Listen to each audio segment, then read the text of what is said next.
नमस्कार। एक देश एक चुनाव, ये कॉन्सेप्ट आजकल हर तरफ छाया हुआ है।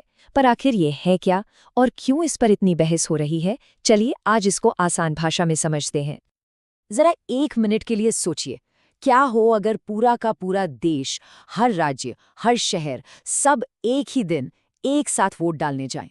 यही तो सवाल है जो एक राष्ट्र एक चुनाव के विचार की बिल्कुल जड़ में है। तो आखिर ये प्रस्ताव है क्या? बिल्कुल सिंपल शब्दों में समझें तो इसका मतलब है कि भारत की संसद यानी लोकसभा और सभी राज्यों की विधानसभाओं के चुनाव, ये सब हर 5 साल में एक ही टाइम पर हों। अभी जैसा होता है कि साल भर कहीं ना कहीं चुनाव चलते ही रहते हैं, उससे ये बिल्कुल अलग है। अच्छा, तो सवाल ये है कि आखिर इसकी जरूरत ही क्यों पड़ रही है? मतलब एक साथ चुनाव करवाने के पीछे क्या कारण दिए जा रहे हैं? चलिए देखते हैं कि इसके पक्ष में क्या तर्क है। सबसे पहला और शायद सबसे बड़ा तर्क जो इसके सपोर्ट में दिया जाता है, वो है पैसा। सोचकर देखिए, भारत में बार बार अलग अलग चुनाव कराने में हजारों करोड़ रुपए खर्च होते हैं। ये जनता का पैसा है, तो माना ये जा रहा है कि एक साथ चुनाव कराने से इस भारी भरकम खर्चे को काफी हद तक कम किया जा सकता है। एक और बहुत बड़ी प्रॉब्लम है, लगातार चुनावी मोड में रहना। होता क्या है कि जब भी कहीं चुनाव होते हैं तो आदर्श आचार संहिता यानी मॉडल कोड ऑफ कंडक्ट लागू हो जाती है। इसका मतलब सरकार कोई भी बड़े नीतिगत फैसले या नई स्कीम की घोषणा नहीं कर सकती। विकास का काम एक तरह से ठप पड़ जाता है और ये बार बार होता है।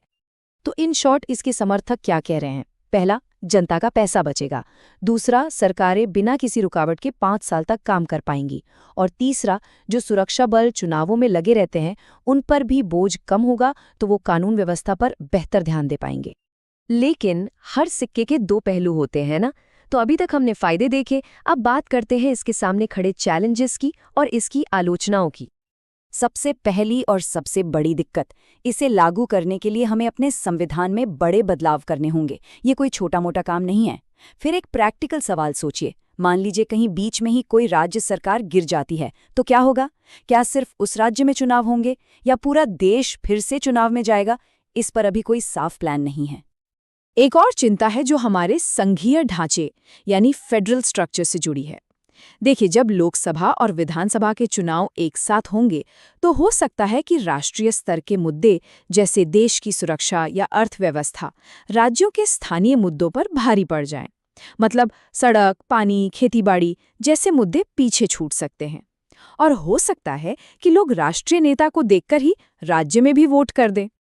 और पता है, एक दिलचस्प बात क्या है? ये विचार बिल्कुल नया नहीं है। दरअसल हम एक तरह से अपने ही इतिहास को दोबारा देख रहे हैं। आपको जानकर शायद हैरानी हो कि आज़ादी के बाद 1951 से लेकर 1967 तक भारत में चुनाव एक साथ ही होते थे। जी हाँ, लोकसभा और विधानसभा के चुनाव एक ही समय पर होते थे। लेकिन 1967 के बाद धीरे धीरे ये चक्र टूट गया। क्यों? क्योंकि कुछ राज्य सरकारें अपना 5 साल का कार्यकाल पूरा नहीं कर पाईं और विधानसभाएं समय से पहले ही भंग हो गईं। तो आज जो ये बहस हो रही है, वो एक तरह से उसी पुरानी व्यवस्था पर वापस जाने की बात है। तो अब सवाल ये है कि हम कहाँ खड़े हैं? देखिए, ये बहस सिर्फ चुनाव करवाने के तरीके को बदलने की नहीं है, ये इससे कहीं ज्यादा बड़ी है। ये भारत के लोकतांत्रिक भविष्य से जुड़ा एक बुनियादी सवाल है। पूरी बहस को अगर हम दो हिस्सों में बांटें, तो ये एक तरफ दक्षता और स्थिरता की बात है, यानी शासन आसानी से चले और स्थिर रहे। और दूसरी तरफ है हमारा संघवाद और मतदाता की पसंद, यानी राज्यों की अपनी पहचान बनी रहे और वोटर के पास अलग अलग मुद्दों पर अलग अलग चुनाव करने का मौका हो। अब इन दोनों के बीच संतुलन कैसे बनेगा, यही सबसे बड़ा सवाल है। तो आखिरी सवाल, क्या ये बड़ा प्रस्ताव हकीकत का रूप ले पाएगा या फिर ये सिर्फ किताबों और कागजों में एक शक्तिशाली विचार बनकर ही रह जाएगा? इसका जवाब जो भी हो, वही तय करेगा कि आने वाले कल में भारत में वोट कैसे दिए जाएंगे और हमारा लोकतंत्र किस दिशा में आगे बढ़ेगा।